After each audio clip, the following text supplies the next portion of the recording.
Today's episode of Fantasy Fiction is brought to you by Audible.com. Get a free audiobook download at audibletrial.com/fantasyfiction. Over 100,000 titles to choose from for your iPhone, Kindle, MP3 player, or Magic Stone. Today we're recommending A Game of Thrones by George R.R. Martin. Impress your friends with real-life magic. Act like you read a long book without any actual reading. Think of all the masturbating you'll get done. So if you're enjoying the show, give the free trial a chance. That's audibletrial.com/fantasyfiction.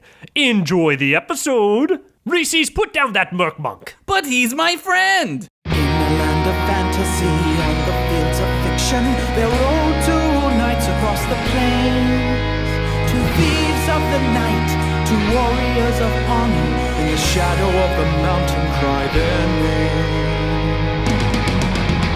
Fantasy fiction. Until the deed is done. Fantasy fiction. Until the quest is won. Fantasy fiction. The battle's in our minds. Fantasy fiction. Until the end of time. Hey everybody, welcome to another episode of Fantasy Fiction. My name is Dominic. My name is Josh. And today we're telling tales of ogres And Herbalists. I don't know what that voice was. That was like a step away from your usual voice. Yeah, you got to keep pushing. You got to keep going deeper. Yeah, that's how you find the good ideas. Herbalists. There we go. Now it's going somewhere. Yeah, now we got it. But we picked these prompts ourselves because we, like idiots, forgot to ask again. Yeah. But this week we're kind of doing something different because we just made this up right before we press record. Here it goes. Sometimes it goes that way. But we wanted to open up the prompts for next week's episode on YouTube. So if you're listening on YouTube and you want to submit a prompt, just go ahead and leave a comment with whatever regular comment it would be. And then at the very bottom, just let us know that it's a prompt, because if you don't, it'll just be a word. It'll just at the a bottom of the word, page. yeah. We won't know what it is. It could be anything. I don't know. It could be anything. It could be like shovel. I don't know. I don't know. Don't I pick don't know. shovel. It'll be whatever. But we'll pick from this week's episode the prompts for next week. And if you're listening to this and you see a 52 after this episode, like at episode 52, you probably shouldn't leave a comment with your prompt. But Yeah. you should still comment and just say hi, because we get those notifications. Yeah, you can if you want. Nobody's going to see it. So you want to save them for the newest one. For the newest one. So that would be... You're good on 51. This is episode 51. So if you're on 51, there's no new episode, Yes. comment the fuck out of this Yeah, episode. go fucking crazy. But before we get into stuff here, Yeah. Josh, what did you do this week? Well, today, not all week, but just today, I watched the Mortal Kombat movie because it's a great movie. And it's kind of like just a fantasy movie, but in Mortal Kombat. In Mortal Kombat land. It is a good movie. I like that movie. It's like the perfect blend of like video game and movie. Like there's some video games like shit in there, like the Mortal Kombat like stuff where the Scorpion rips his mask off and uses the fire breath and all that. Yeah. But there's also a fucking castle and a reptile man. Yeah. And that's fantasy enough for me. Also, And a lightning wizard. a lightning wizard. Yeah, I was about to get there. Who is played by the Highlander? Yes, Christopher Yes. Lambert. I knew that. He's from Belgium. I knew that because in the sequel, he loses his like hat gimmick, and he's just man with white hair. Yeah. And he's just the Highlander then. Yes. So, but that is a good movie, and it was a good video game movie before they actually really started to make video game movies. Yeah, like every other video game movie up until that point is complete shit. Complete shit. Let me put it this way: it's the original Batman. It's the Michael Keaton Batman. Yeah. Of video game movies. That's great. That's a great analogy. Man, you should like speaking write of stuff. analogies, which sounds like Valentine's. Oh yeah. Did you do anything on Valentine's Day? No, I didn't do anything on Valentine's Day. Not because like, nobody loves me or anything. I love you, so that's one. You love me. No, I don't. No, I didn't do anything. I just hung out here. Yeah. Didn't you eat any chocolate or anything? No, I am allergic to chocolate. Oh, that's right. It gives you migraines. Yeah, I get like mad, just like sick. Oh, that's terrible. Valentine's Day is a pretty bad holiday, I would say.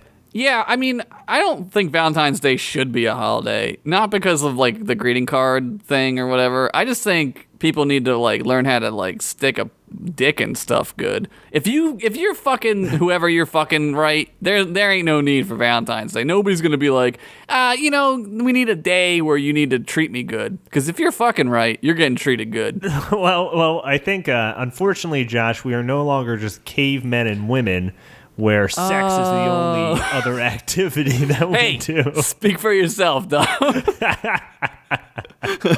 I've set myself up for this perfect segue, Josh. You ready for this? Just like the last one. Just like the last one. You ready? You ready for what I did this week? I'm ready. All right. On Valentine's Day, I went and saw Jupiter Ascending with Corey. Dude, I saw that you saw it because I stalk you on the internet, and you liked it, right? Yeah, I liked it a lot. Look, I'm going to say something that's wildly unpopular, but I like the Wachowski twins, the Wachowski siblings, because they're not brothers anymore. The Wachowskis. The Wachowskis. I love them. I love their work.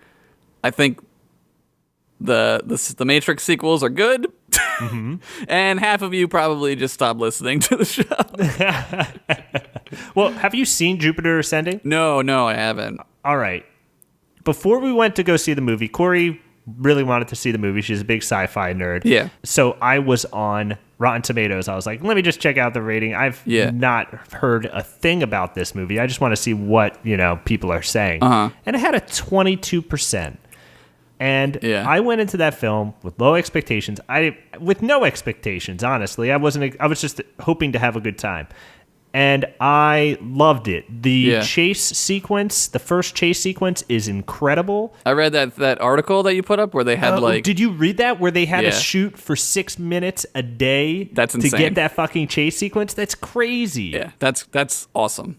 Yeah, it's awesome. What's really cool about seeing the effects in this movie, I'll admit some of the CG on certain characters doesn't look amazing.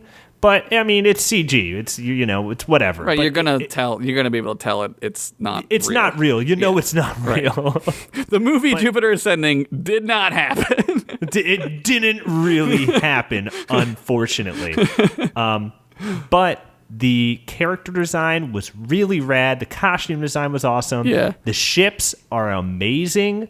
That's cool. I love the ships, especially the ship that the younger sibling is on. That's all I'll say. All right. I don't want to ruin anything, but when you go see the movie and you come back and we talk about it, you're going to know which ship I like. All right. I'm going to go see it. I think I'm going to see it on Wednesday. I mean, Josh, you'll love this movie. I guarantee you. Well, in that article, they were talking about that guy who did stuff. They mentioned him in that Jodorowsky's Dune movie, the artist. Mobius. Yeah, and that shit is cool as shit. I like that shit a lot. So yeah, Mobius is awesome. Yeah, and the villains in this film look like Mobius characters, especially the main villain, because they're all just models. They look like models. They look gorgeous. So they look like us. So they look a little like you and I, Josh. Yeah. To be honest, but when we saw the movie, we came back and we were on the internet. And Corey brought up that interview. I think it was with AV Club. I can't remember. Yeah. But they're talking about the movie, and the first question they ask is, they go, a lot of people are saying that this film is a lot like Fifth Element. Was that an influence when you guys did it? They were like, first off, our main influence is Mobius, because everything Fifth Element did, they kind of took from Mobius. Right. And Mobius is like the granddaddy of modern sci-fi. Yeah. And he made it look amazing. You know? If you watch that Jodorowsky documentary, they list all the things that he had like influence on it. It's like ridiculous. Like it's incredible. Yeah. It's incredible, and his work is really fantastic too. If you haven't looked it up at all or ever seen it, go and do a Google search there for Mobius. Yeah. I thought that was really cool, and then Corey told me that Mobius sued the studio, and they settled out of court for Fifth Element because he was like, those are my ideas. Oh man, now I don't like that movie as much because that's shitty. Yeah, well, man, I wish you can still enjoy Fifth Element. Fifth Element's still a fun time. I wish the world would get blown up by that thing now. Yeah, me too. Well, I think that I don't think that every day. I was going to make a joke. I was going to make a cynical joke, but I didn't want to. Every Valentine's Day. Every Valentine's Day. But Jupiter Ascending was great. I think people should see it. It's a lot of fun. It is by no means a perfect movie, but if you want to see an action movie with sci-fi ideas that you will not see in a movie of that scale, like you'll never see the ideas that they give you in this movie in any other movie. Well, that's a shame. Like I don't know. I love sci-fi, and like unless it's like Star Trek, Star Wars, or comic books, like we're not gonna see a lot of that going on.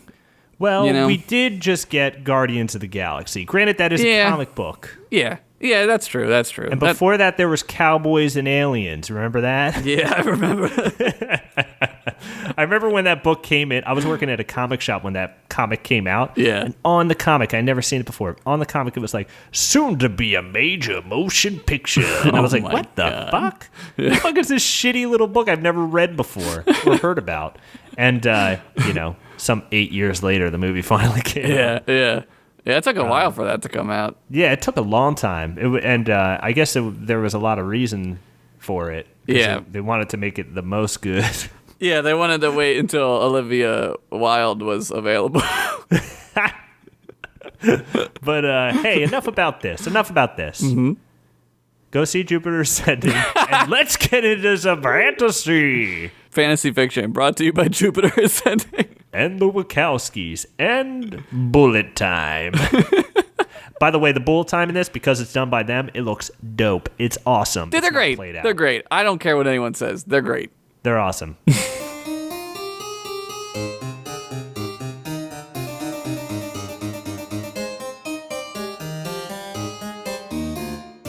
All right, Dom, are you ready for my story? I am ready for your story, and I know that you're drinking some alcohol because you called it daddy juice before we hit record again. I'm drinking some daddy juice. Josh and I were just discussing that it's called daddy juice because some people drink it, and before they know it, they're a father. It's daddy ironic. Juice, brought to you by the Wachowskis. Oh, shit. All right. My story this week is called Ogre, the Hills, and Far Away. Inside of a sultry earth pussy lived a family of smelly, shit-eating, craptastic ogres. Daranos has long been a haven for ogres ever since Ograham Lincoln set the ogres free from the pain mines. He did that? He did that. That's canon. Did he set the other guys free or just the ogres? Just the ogres. Makes sense in a racist way? Hey, man, baby steps. Baby steps to daddy juice. To daddy juice. I think we all remember the moving speech he gave at the Battle of Get-Ripsburg. And his famous quote, "Mr. Daranos, let my people get off my plane." And then he kicked a guy off of a magic carpet while simultaneously raising a "Don't Tread on Me" flag with a huge pot leaf on it, and the snake was also wearing Zubas. So was he on a magic carpet, or was some guy flying by on a magic carpet? He just roundhouses the guy off the magic carpet. Blah.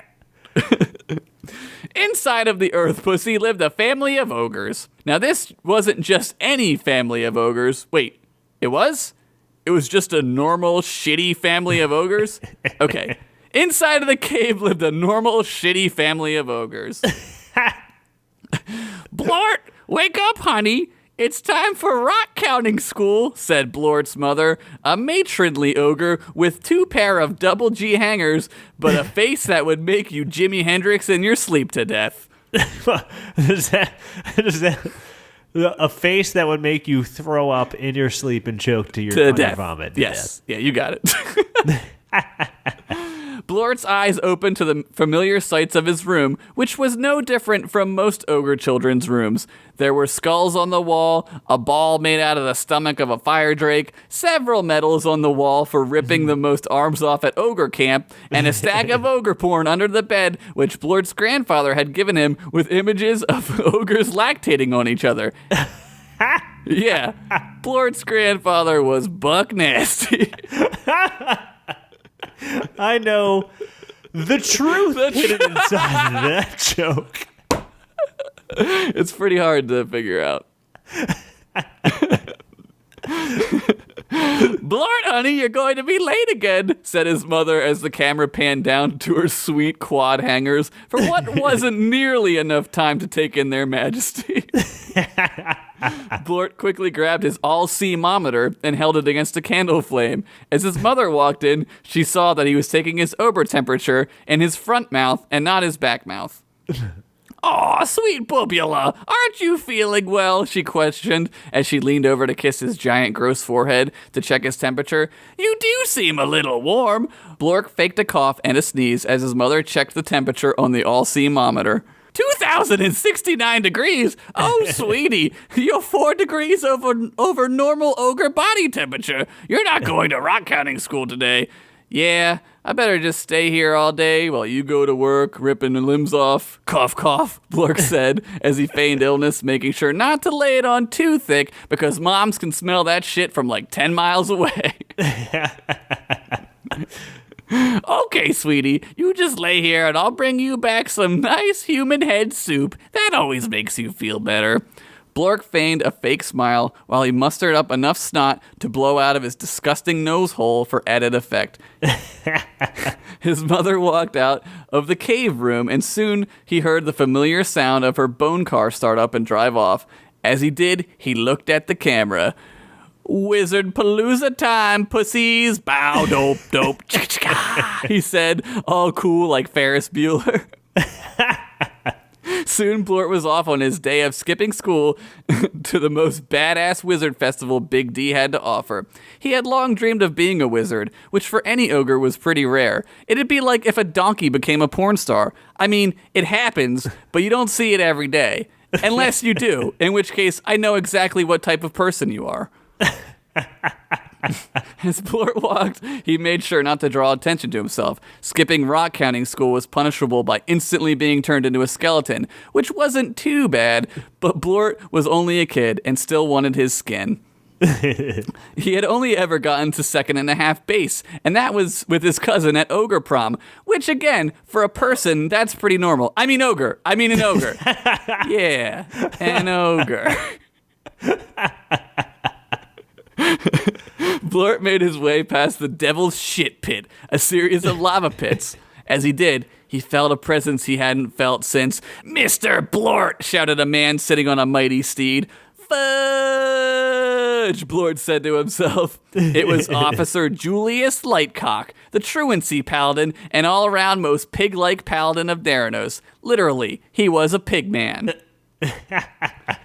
Mr. Blort, I see we're skipping school today, Lightcock said, smiling because he was a total dick. Cheese it, Blort said to himself. As he ran, yakety sax began to play. He ran around a lava pit with Officer Lightcock hot on his trail when suddenly a group of biker wargs rode up on their boner cycles from last episode. Well, what do we have here? Questioned Wolfman Stein. A pig chasing an ogre. Well, boys, that dog just ain't gonna hunt. You know what this means, he finished as his biker gang surrounded the paladin. Lava swirly, they all shouted, and ripped the officer down from his steed and proceeded to dunk his head over and over again into the lava pit. As they pulled him out, all that remained of his head was a burnt husk of a skull. Whoa! Did they just murder the fantasy equivalent of a cop? Yeah. Damn. Then Wolfman Stein looked at the camera and said, "Fuck the police."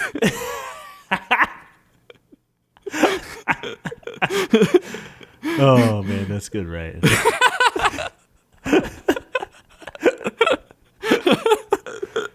Oh, man. "You're free to go, kid," he went on.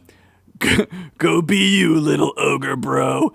Blort was relieved at the murder he had just witnessed and started to continue on his journey. I didn't even remember writing that. As he turned to leave, Wolfman Stein said, "Hey, kid." Blort turned around.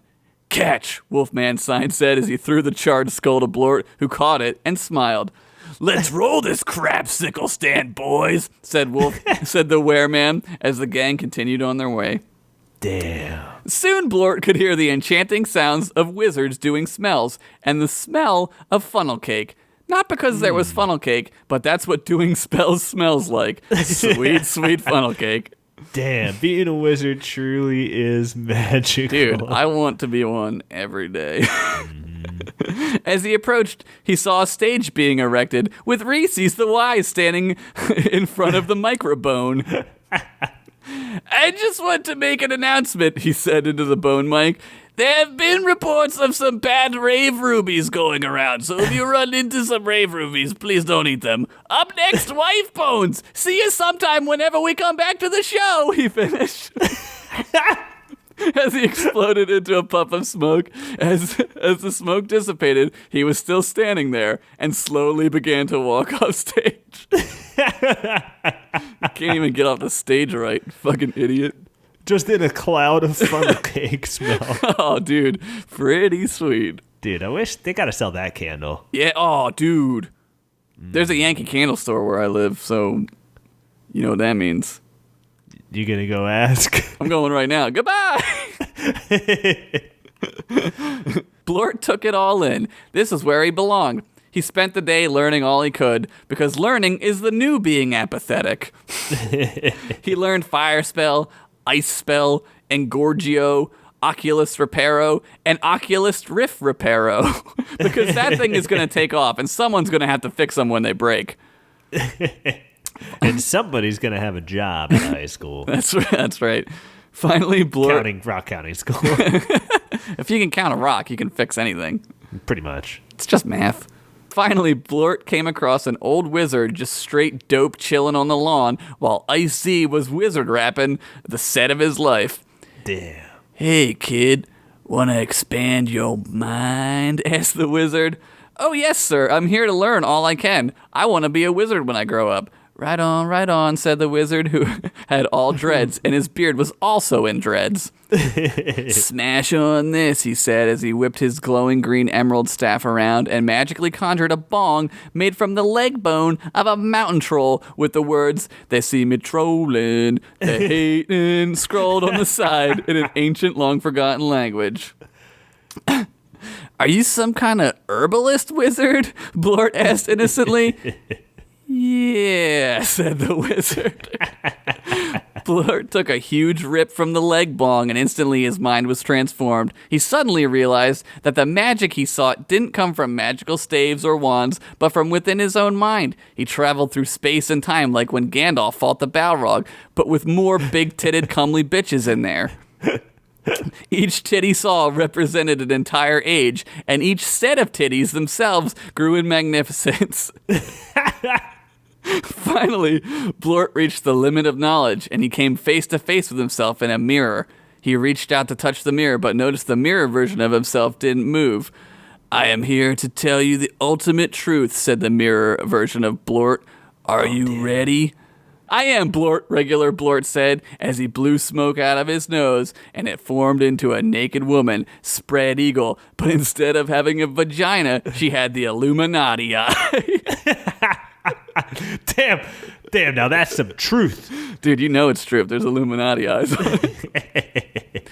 "The ultimate truth is, keep on wizarding." Damn. And with that, the trip ended. Blort woke up in a field, all alone, with no one around. "Shit," he said. "I gotta get home. Mom's gonna kill me." Blort began to run as fast as his pudgy little ogre legs could carry him. As he got near his cave home, he saw his mother's bone car already in the cave driveway with a bunch of paladin steeds with siren lights blaring on them. Oh, damn. Farts, he thought. He decided to sneak back in through the back secret entrance to his room. He slipped in unnoticed and crawled into bed. As he did, his mother and the PODs came in. "Where have you been, young man?" she demanded to know. Blort said. Suddenly, a puff of magical smoke appeared in the room, and a wizard appeared. It was the herbalist from Wizardpalooza. I may be of some assistance, he said. "Oh, Dr. Wizenstein from town," Blort's mother said in shock. Yes, it is I. Blort was with me today. I was helping him with his illness. That's illness with capital ILL. He should be okay now. He just needs some rest. Well, why didn't you say so, Blort? His mother said, relieved. I'll tell you, you had me worried sick. Dr. Wizenstein gave Blort a wink as he disappeared again.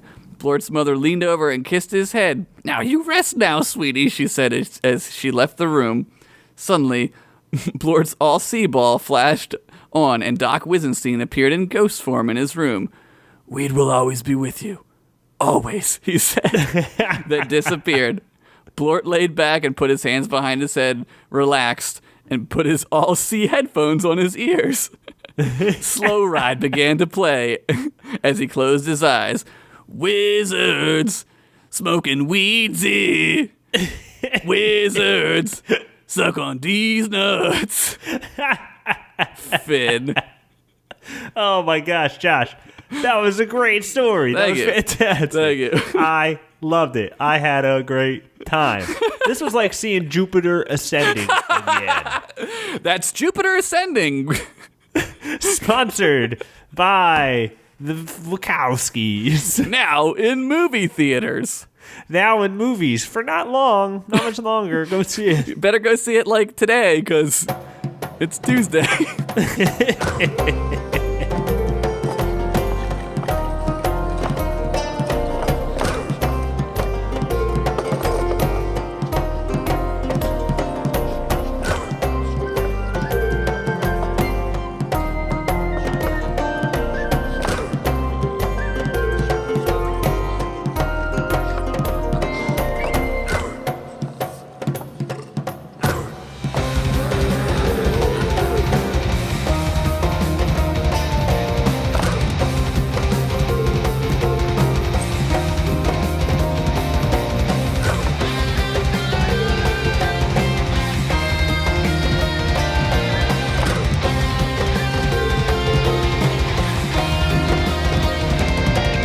All right, Josh. Are you ready for my tale of ogres and herbalists? I'm fucking ready. Damn, he's got his daddy juice in. I got daddy juice in my belly. That sounded like jizz. I think it's in your blood now. Oh, yeah. Oh, yeah. This one's called Big Adventure in Little Orkspire. we got good 80s theme going on. So far, so good. It was nearing the end of winter in Orkspire, the land where dudes flex their muscles and other men compliment them in a total non-gay way. I wish we lived in that world. Well, we kind of do. Stay tuned. Okay. I mean, once you start working out, you tend to notice other great bodies, but more so the time that went into those bodies. Props to hot bods and huge dicks that look nice on hot bods. One particular hot bod was laying out in the winter sun, catching some rays. An incredible goblin body, chiseled by the gods of bodybuilding themselves. Oh, man. His bod was so hot that steam was constantly coming off of it in the cold winter air, like he was just chilling in some eternal fog, like a Navy SEAL commercial or some shit. I'm joining. Also, his nips were hard as fuck. This hot cut of hunk was Studley Biception, the older brother of Stinkline the Goblin. Oh! who was literally and figuratively living in his shadow where it was significantly colder. Studley Too was smart. Too smart of a joke. Studley was plotting out how he was going to take 17 girls out on dates in one night. 3 with the same girl. Well, I guess I could take them all to the same tavern and use that old I have 17 identical twins and we all have food poisoning technique. Yeah, that's it. I'll just bring 17 different toe rings. Bingo, bango. Dude, genius. Stinkline, a.k.a. the Undertaker of his own butthole, blinked out of the shadows and approached his brother. Brother, snorted Stinkline, how is it that people like you but disgust old mildewy me? I cannot go on one date. You want to look at some boobs, huh? Studley opened a magazine and looked at 100 boobs for 5 minutes, then turned back to Stingline and continued. Then you're going to have to do something heroic, like I did with sculpting my body into the most muscly form. I didn't do it for me. I did it for Orkspire. Yes. And what a marvelous thing you did. Sometimes I peek at your magnificent muscles while you shower, and I try not to get excited, but I cannot help myself around a naked body. Thank God, Stinkline. Said Stinkline the goblin as he dripped something white. Stinkline, you were absolutely disgusting. I mean, you are my brother and all, but seriously, I don't know why I'm speaking to you. Perchance that someone might be listening and transcribing this into dialogue in a larger story about you, which would be very unfortunate for everyone. Stinkline ripped a bassy fart that you could feel rumble inside of your own body. Like when you're at a parade and like the drums go by. Yep. I'm pretty sure that one moved the doomsday clock ahead by 2 minutes. Doomsday clock, said Stinkline as Studley wondered what the hell the doomsday clock was. They don't have that shit. Mummies came out of nowhere to beat Stinkline's ass. But Studley cut them all in half with one chop of his mighty chopping arm. If you're gonna go on an adventure, you better get going. That one brought the mummies out. Stinkline wandered through the forest aimlessly when he heard some voices talking, then shouting, then pain voices like someone got punched. Stinkline hurried toward the voices, but was careful not to make a noise. The goblin came upon a simple cart surrounded by skeletal warriors, but not that came upon.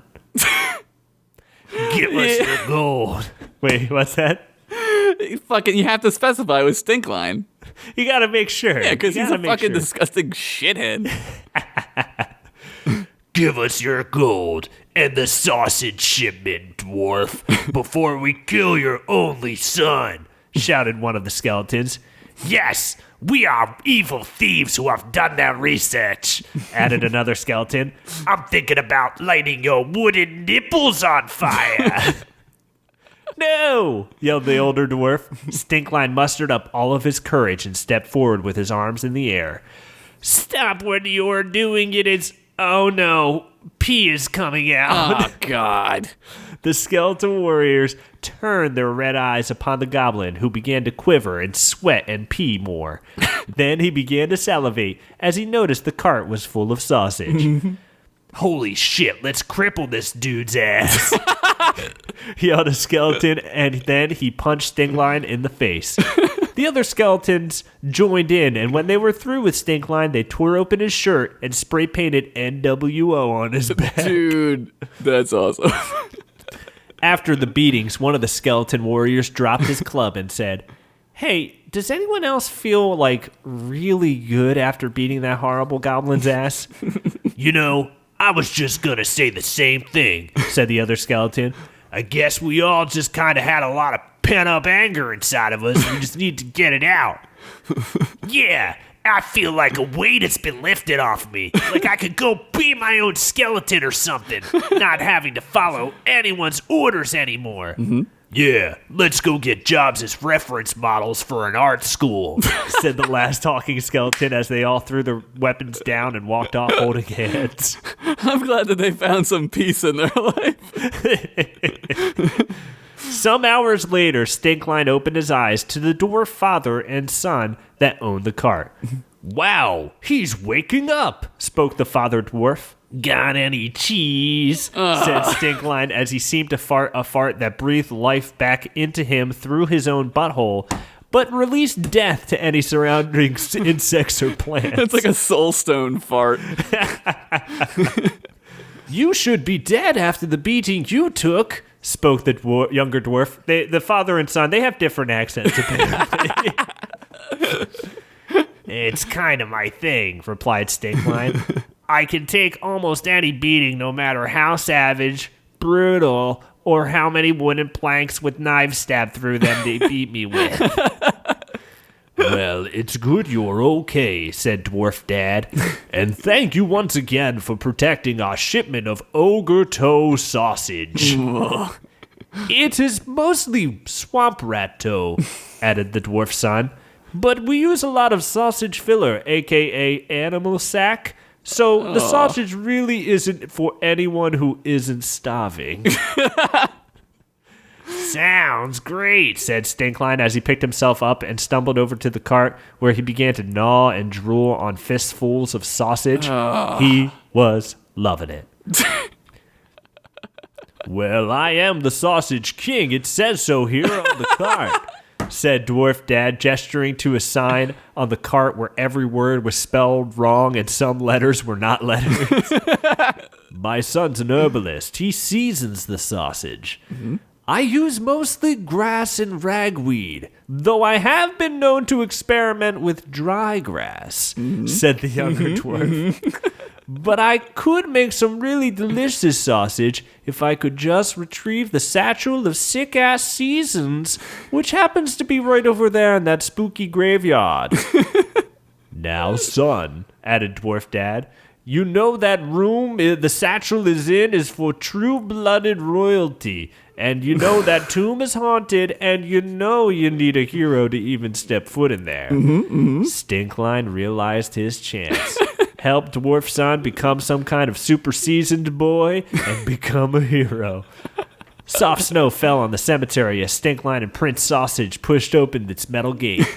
An owl swooped in and perched itself upon a tiny grave that read, Here lie Owlin the Owl, friend to all, foe to a 1567 Mustang bone gun. Yeah! The goblin and dwarf made their way to a mausoleum with royal seals all over it. They pushed that door open too.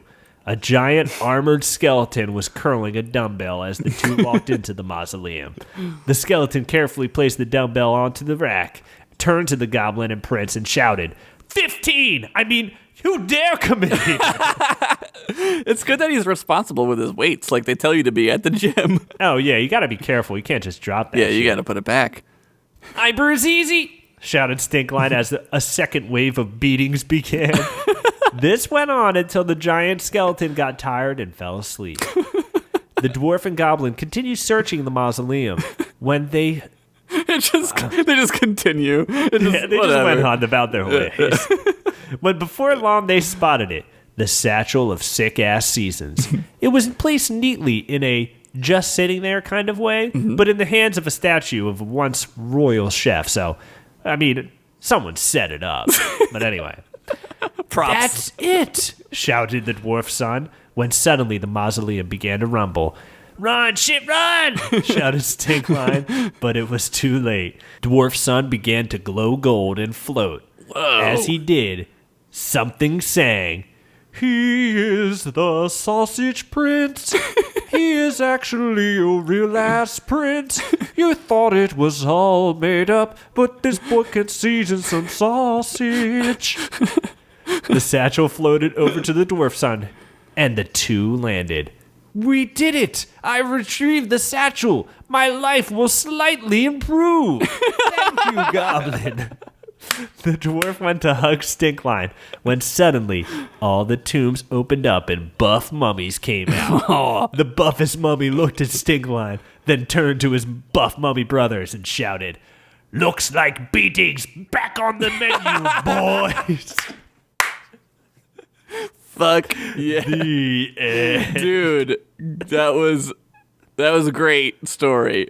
I thought you were going to go Stinkline was royalty, but of course he's not. Of course he's not. No, of course not. His only redeeming quality is getting his ass beat so bad that people ignore what they were going to fight. They just like get tired. They're like, Yeah, we're done. or they tire themselves out. We made a Ferris Bueller reference in both of our stories.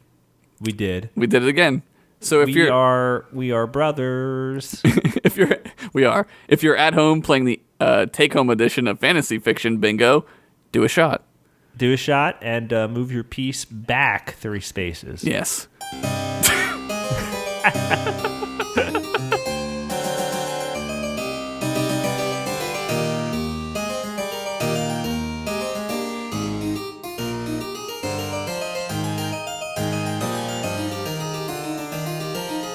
All right, well, thanks, everyone, for listening to another episode of Fantasy Fiction. Hoo-ah! Yeah! Ah, buff mummies. Yeah, buff mummies who lift fucking their own sarcophagus. Yeah. They bench press it and squat it. That's how they get rich. While they're in it. How do they do that?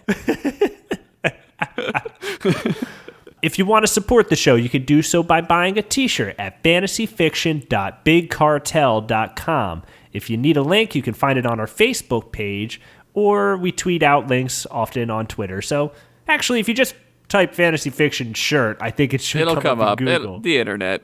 Yeah, you guys are good. You guys know how to use it. You know. You downloaded a podcast. You know how to use it.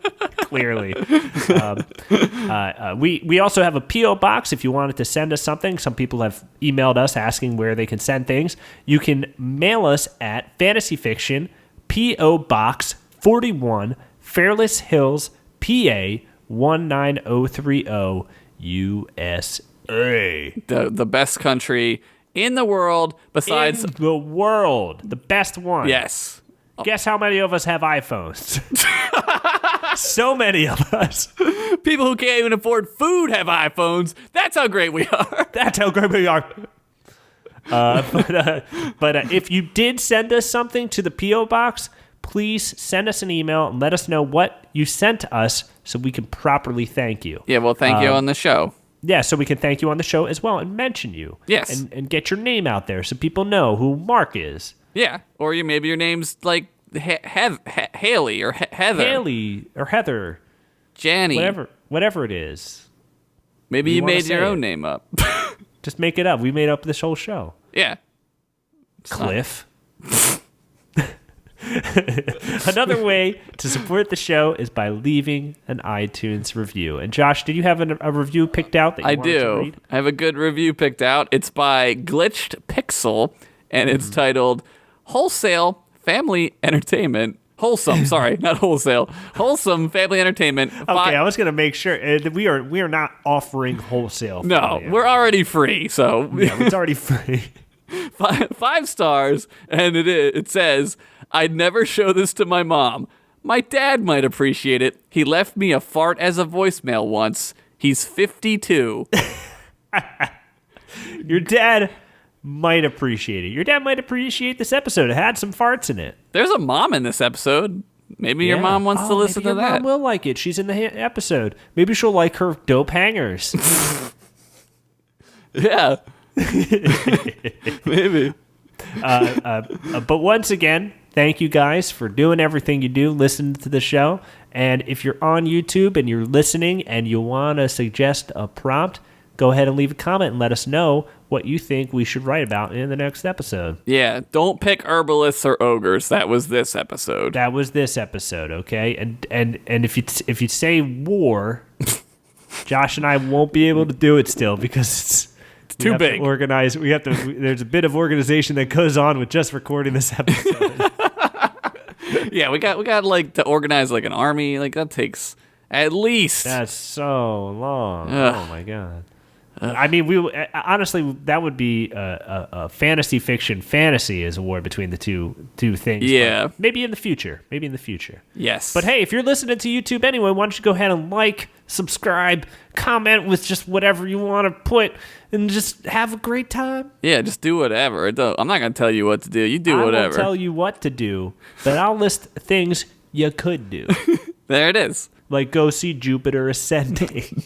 Jupiter Ascending. Fantasy fiction brought to you by Jupiter Ascending. Fantasy fiction brought to you by a movie Dom liked and Josh will probably like. Brought to you by a movie 50% of us have seen. I think 50 Shades of Grey grossed bigger Then Jupiter Ascending. box office profits, than Jupiter's. I'm pretty sure They made $81 million in their first weekend. I think. That's pretty dumb. Yeah, it's pretty stupid. A lot of people I know went to go see it out of irony, and I thought that was pretty silly. Yeah, I don't know. I'm like 30 years old. Like I don't go see movies out of irony anymore. No, I got better things to do. Yeah, I gotta write my story. Yeah, I gotta fucking work out my body. I gotta drink this daddy juice. It ain't gonna drink itself. Thanks so much for listening once again, everyone. And, Thank you. Until next week, Josh was mid-sip, but until next week. Until next week, keep on wizarding. Keep on wizarding. Sometimes you look at yourself in the mirror and you say, I don't know if I could do it today, but you can. Because you're looking Just got a wizard. You're a wizard, Harry. Come to Hogwarts and fucking get BDNWP. Finger some witch babes. You know he did. Finger maybe a ghost. He took a bath with that ghost. I mean, Jesus. Oh, damn. That's right. You know that ghost in real life is like 48 years old? Really? She's old as shit. Damn, I didn't know that. I'd Moaning finger. Myrtle? Yeah, she's like really old. Interesting. Well, now we all know Now we know. the truth about her hideous age. Her disgusting age. Keep on wizarding, everyone. Have a good week. We'll see you next week. Take care. Bye. Bye-bye.